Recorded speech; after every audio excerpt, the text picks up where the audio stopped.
Obviamente estás hablando de tu proyecto, de lo que han visualizado, de lo que han invertido, hablas de otros clubes también, lo que han trabajado, lo que buscan, lo que quieren, tanto para su equipo como para la ciudad, el gobierno y todo. Pero ¿qué les han dicho? La realidad es otra. ¿Qué les ha dicho la federación? Porque pues tú tienes una idea, un proyecto, todo bien, todo va sobre lo que quieren. Pero la realidad es otra. ¿Qué les han dicho? No, nosotros estuvimos negociando, hablando de una certificación y de cómo poder ascender, del cómo sí, buscamos el cómo sí, hay manera de hacerlo, de proteger la Liga MX, de aceptar los proyectos más interesantes que quieran seguir invirtiendo. Entonces nosotros siempre buscamos el cómo sí. Y lo hicimos también con la federación en una buena comunicación con todas las personas, los ejecutivos que trabajan ahí. De nuevo, yo estimo y valoro mucho de los ejecutivos que están ahí. Y, hasta que de repente nos avisaron que ya habían tomado la decisión, que... Nomás les avisaron, ¿no? Muy educadamente, ¿no? Muy educadamente, que ya se había tomado esa decisión. Entonces, ahí nosotros tenemos ¿Argumentos? que hacer... no, sin argumentos. Simplemente nosotros fuimos notificados de esta decisión. Entonces, yo creo que hay muy pocos argumentos y sabemos cuáles pueden ser los argumentos para cerrar ascenso-descenso. Ahora, de nuevo, nos enfocamos en lo que sí podemos hacer, lo que sí está bajo nuestro control, y todo lo posible para que este proyecto, y como la Liga Expansión y los otros proyectos, puedan seguir. El equipo más al sur de México es Puebla. Es un problema también social gigante. O sea, no tengo que explicar que Puebla no es sur de México. O sea, de verdad, hay un problema social gigante. Y cuando me dicen también que hay otros temas sociales, pues ningún otro tema social llevó 4 millones de personas o 5 millones de personas abajo del Ángel en un lunes por la tarde. O sea, el fútbol tiene una importancia gigante. Es el único momento que un país, México, está junto, no importa la política, no importa, el único momento cuando juega la selección. Sabemos del poder social del fútbol para los niños, sabemos, entonces es un tema gigante, es un tema donde los niños de Campeche, para no mencionar Quintana Roo o Tabasco, pueden y tienen que soñar con la idea de poder un día estar en primera división y tener una fuerza básica, porque sabemos que la fuerza básica aquí en México, que fue la cosa que más me sorprendió, la tienen solo los equipos de primera división. En todo el mundo hasta cuarta división tienen fuerza básica completa. Aquí la estructura diferente. Necesitan soñar con la posibilidad. Está como requisito, no te creas que la toman mucho en cuenta, tampoco, ¿eh? No, está como, sí, no, bueno, sí, claro. Pero a ver, son 18 equipos, juegan siempre entre ellos, se conocen toda la vida. A un grupo de inversionistas, ¿no? Un fondo internacional que no se van a quedar, o sea, no van a decir, ahí te va mi declaración, tú no quieres llamarle batalla ni nada de estas cosas, porque entiendo también es tu rol, ¿no? Pero pues al final es un enfrentamiento en posiciones y en negocios, y no es con insultos, ni con arengas, ni con amenazas, pero sí con posiciones muy serias.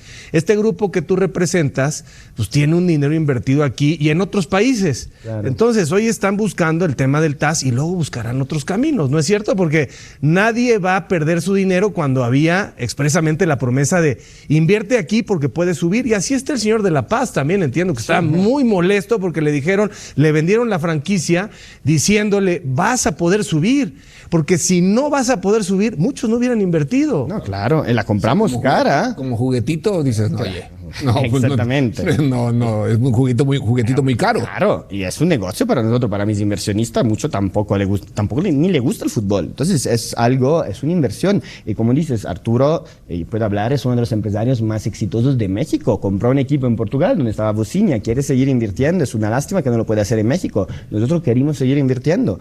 Entonces vamos a hacer todo lo posible para que sí se pueda abrir. Y para mí es salvar, de verdad, es algo, es ahora.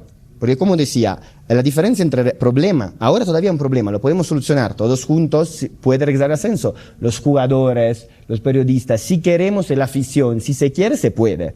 Luego cuando ya es realidad, ya está. Una vez que se cierra el ascenso, no va a regresar. En 10, 15 años, ya no va a regresar. Porque cuando tú vendes una franquicia en una liga cerrada, es el problema de la MLS, ya el ascenso no está. Tú no puedes vender un equipo en una liga cerrada y luego decir, ahora desciende, se pierdes valor. No. Entonces, si hay algo que se puede hacer, es ahora, y hay que hacer todo junto lo que se pueda. Y yo creo que también muchos equipos de Liga MX, todas las personas, todos los entrenadores, muchos ex compañeros tuyos que he hablado, todo me dicen, apoyamos y queremos el tema del ascenso y sabemos cuánto es importante para el desarrollo del fútbol, no tanto los negocios, el desarrollo del fútbol. Luego es más difícil decirlo enfrente de la cámara, es más difícil tomar posiciones por obvias razones, los mismos jugadores. Cuando hablé con el capitán del Leganés, me dijo después, nosotros quedamos campeones con Cancún, campeón de campeones, y nos quedamos en Liga Expansión. Y una semana después ganamos con el Leganés y subimos. Y hablando con el capitán, me decía, no puedo creer que de verdad hayan cerrado el ascenso y los jugadores, o sea, se quedaron aceptando eso. Y digo, es cultural, yo no quiero dar la culpa a los jugadores, me encanta proteger a los jugadores, no es fácil hablar, es un tema cultural. Entonces, pero en cualquier otro lugar del mundo hubiera sido imposible. Y yo creo que si hay algunos dueños de Liga MX que tienen equipo en segunda división en otras ligas del mundo, pues lo entienden perfectamente, porque imagina que mañana Tebas se vuelve loco y dice, y sabemos que nunca va a pasar, ya no hay ascenso en segunda división.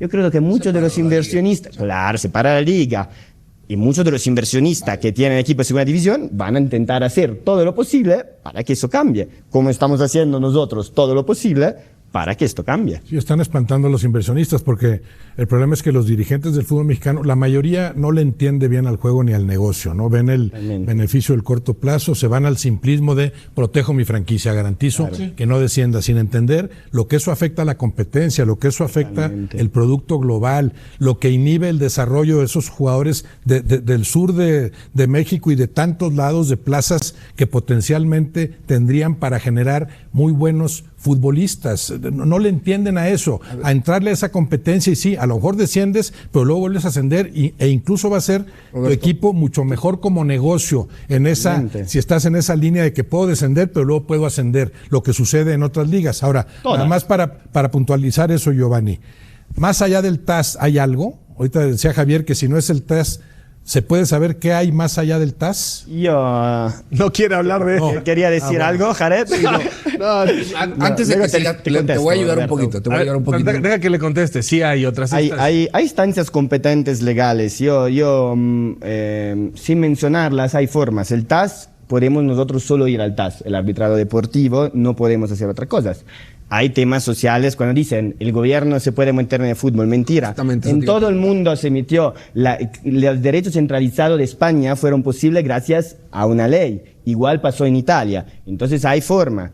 ¿Cómo cancelaron por fin el Pacto de Caballeros? No fue el TAS, no existe el pacto, no existía. ¿Cómo lo hacía? Puede ser que lo saben. Hay otra forma, yo sé cómo cancelaron el Pacto de Caballeros. Entonces hay varias cosas que se pueden hacer. No solo nosotros solo no podemos hacer nada, nosotros solo podemos ir al TAS. Pero si eso se ve de un punto de vista social, hay cositas que se pueden hacer. Es que eso justamente te iba a preguntar, tú que le sabes un poco más y estás más instruido que nosotros, ¿el gobierno podría entrar? ¿Por qué te pregunto? Porque es en el caso que si hablas de los dueños que están protegiendo su inversión y todo, ¿no puede entrar como si fuera un monopolio de los dueños y decir, a ver, esto es nuestro y nada más es para nosotros? No, si recibo quejas de gente que invirtió y le dijeron que había ascenso en el 26 y en el 26 le dicen que a ver si en el 30 y en el 30 le van a decir que probablemente en el 35, claro que habría modo de legalmente obligarlos a tomar otra decisión, ¿no? Hay pactos no escritos. De caballeros. Sí, como ese. Pero ahí el gobierno podría, a ver. Entre los gobiernos federales de muchas décadas y gobiernos locales con la gente que maneja el fútbol. Tú no te metas acá, yo no me meto acá.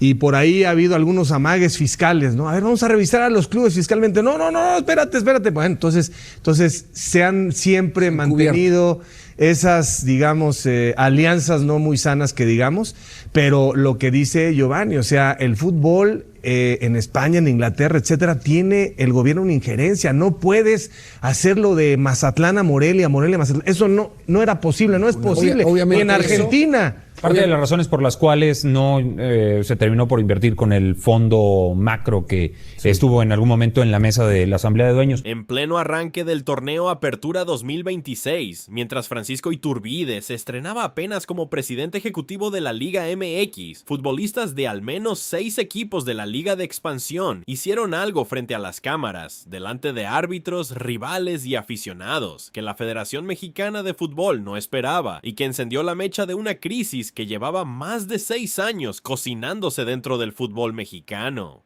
Lo que hicieron esos futbolistas ya provocó una investigación abierta por la comisión disciplinaria, apercibimientos oficiales, amenazas de multas económicas de más de $11,500 y una respuesta que está a nada de terminar otra vez en tribunales internacionales. ¿Qué fue exactamente lo que hicieron esos jugadores frente a medio país que los veía por televisión? ¿Qué dice en realidad el artículo 35 que la Liga MX acaba de blindar en su reglamento? ¿Y por qué esto podría cambiar para siempre el destino de decenas de equipos que llevan años soñando con subir a Primera División? Te lo contamos aquí con todo el detalle. Quédate hasta el final. Antes de meternos de lleno en esa historia, hay dos temas que ya traen caliente a la afición y que no podemos dejar pasar. El primero tiene que ver otra vez con los árbitros. Apenas arrancó la jornada 1 de la Apertura 2026 y el protagonismo ya no fue para los futbolistas, sino para los silbantes. En el partido entre Atlante y Necaxa, el árbitro Jonathan Peinado marcó un penal a favor de los hidrocálidos cuando los potros ganaban con la mínima diferencia, una decisión que terminó explotando en el marcador final y que dejó furioso al propio Miguel Herrera, quien no se guardó nada al reclamar el criterio arbitral apenas terminó el compromiso. Poco después, en el duelo entre Querétaro y Tigres, la polémica se repitió con la árbitra Katia Itzel García al centro de la discusión, luego de que varios analistas señalaran penales y una posible expulsión que el silbatazo dejó pasar. Con el VAR de por medio, la afición mexicana volvió a hacerse la misma pregunta de siempre: ¿para qué sirve toda esa tecnología si al final los criterios cambian partido a partido? El segundo tema que tiene a media afición con el ojo encima es el fin de la multipropiedad en el fútbol mexicano. La Liga MX puso como fecha límite el año 2026 para que ningún grupo empresarial sea dueño de más de un equipo en Primera División, una regla que durante años generó desconfianza entre la gente, porque siempre quedaba la duda de si los resultados entre equipos hermanos eran completamente limpios. Por eso, en los últimos meses vimos la venta de Querétaro a un empresario estadounidense, la salida de Mazatlán para dar paso al regreso del Atlante a la Ciudad de México, y los procesos de venta que siguen abiertos para clubes históricos como Atlas, León y Puebla. El propio comisionado de la federación, Mikel Arriola, lo dijo sin rodeos: todo 2026 ya no habrá más multipropiedad. Pero la afición sabe que no todo lo que brilla es garantía de transparencia, y muchos ya sospechan que esto solo es el inicio de otro tipo de concentración de poder, ahora en manos de fondos de inversión internacionales. Y aquí es donde entra la noticia que de verdad tiene ardiendo al fútbol mexicano. Desde abril de 2020, en plena pandemia, la Liga MX decidió suspender el ascenso y el descenso entre la Primera División y la Liga de Expansión. En ese momento la promesa fue clara: la suspensión duraría 5 años, es decir, hasta el final de la temporada 2025-2026. Los clubes de la Liga de Expansión aceptaron esa medida, esperando que, al cumplirse el plazo, el ascenso regresara de forma natural, tal como se había pactado desde un inicio. Sin embargo, cuando se acercó ese momento, 10 equipos de la Liga de Expansión llevaron el caso hasta el Tribunal de Arbitraje Deportivo, buscando que se les restituyera el derecho al ascenso, incluso antes de que terminara ese plazo de 5 años. El tribunal escuchó a las partes en una audiencia realizada en la Ciudad de México a finales de agosto de 2025, y finalmente le dio la razón a la Liga MX, confirmando que el acuerdo original seguía vigente hasta el cierre de la temporada 2025-2026 y no antes. Lo que nadie esperaba era lo que vendría después. En medio de la última semana de competencia del Mundial de Fútbol y apenas unos días antes de que arrancara el Apertura 2026, la Liga MX actualizó el artículo 35 de su reglamento de competencia, y ahí fue donde cayó el balde de agua fría para toda la Liga de Expansión. El nuevo texto establece que, a partir de la temporada 2026-2027, los clubes de la Liga MX ya no descenderán a la Liga de Expansión, y del mismo modo, ningún equipo de la Liga de Expansión podrá ascender a la Liga MX. En otras palabras, lo que se vendió como una suspensión temporal por la pandemia terminó convirtiéndose, sin ningún anuncio oficial de por medio, en la eliminación definitiva del ascenso y el descenso en el fútbol mexicano. La reacción no se hizo esperar. En la jornada 1 de la Apertura 2026 de la Liga de Expansión, en 3 de los 7 partidos programados, los futbolistas titulares decidieron no disputar el balón durante el primer minuto de juego, como una protesta silenciosa pero contundente contra la medida.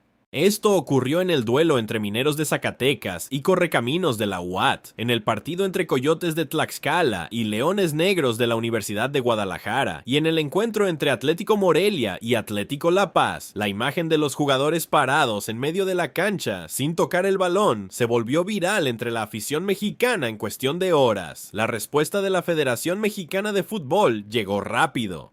La comisión disciplinaria abrió una investigación sobre lo ocurrido y emitió apercibimientos oficiales contra los clubes involucrados, además de advertir que cualquier reincidencia podría derivar en sanciones económicas superiores a los $11,500. Lejos de frenar el movimiento, esa advertencia generó todavía más inconformidad y las protestas continuaron en la jornada 2, cuando futbolistas de Cancún y de Leones Negros se tomaron una foto juntos y se cubrieron la boca durante el protocolo, como forma de decir que la federación los está silenciando. Para la jornada 3, el gesto se multiplicó. Jugadores de Mineros se hincaron antes del silbatazo inicial de su partido contra Tlaxcala. Leones Negros y Cancún volvieron a posar juntos. Atlético La Paz hizo lo mismo con Durango. Y Atlético Morelia se sumó a Venados, cubriéndose la boca frente a las cámaras. Detrás de todo este movimiento, hay un argumento que resume el sentir de la Liga de Expansión, expresado en un comunicado firmado por varios de sus clubes, donde se advierte que un fútbol donde ganar no significa nada y donde perder no tiene ninguna consecuencia termina empobreciendo a todo el sistema, incluida la propia primera división. Y ese reclamo golpea justo en el momento en el que la Liga MX vive una reestructuración institucional profunda, con Francisco Iturbide como nuevo presidente ejecutivo, un cargo creado apenas el 24 de julio de este año para darle a la Liga mayor autonomía frente a la federación, mientras Miquel Arriola se mantiene como comisionado. Lo curioso, y lo que muchos aficionados no han dejado pasar, es que el propio Iturbide jugó en las fuerzas básicas del Club América y después vistió la camiseta de los Alebrijes de Oaxaca, precisamente en la Liga de Expansión, el mismo circuito al que ahora, desde su nuevo cargo, le está cerrando la puerta hacia la primera división. Para el aficionado mexicano de a pie, esto se siente como la confirmación de algo que muchos ya venían sospechando desde hace tiempo: que la Liga MX se está convirtiendo cada vez más en un club cerrado, donde solo importan los dueños que ya están adentro, y donde ciudades enteras, con estadios llenos y afición fiel, se quedan sin ninguna posibilidad real de ver a su equipo compitiendo algún día contra América, Chivas o Cruz Azul. Mientras tanto, los clubes de la Liga de Expansión ya analizan volver a tocar la puerta del Tribunal de Arbitraje Deportivo, aunque esta vez el argumento central ya no será el plazo de la pandemia, sino algo más de fondo: el derecho al mérito deportivo como principio básico del fútbol. Y con todo esto sobre la mesa, te dejamos la conversación abierta. ¿Tú crees que la Liga MX algún día debería regresar el ascenso y el descenso? ¿O prefieres una liga cerrada como la que tenemos ahora? ¿Qué opinas del papel de Francisco Iturbide al frente de esta nueva etapa, sabiendo que él mismo salió de la Liga de Expansión? Y ya para cerrar, la pregunta de siempre: ¿quién es para ti el equipo favorito real para quedarse con el título de este torneo? Déjanoslo en los comentarios.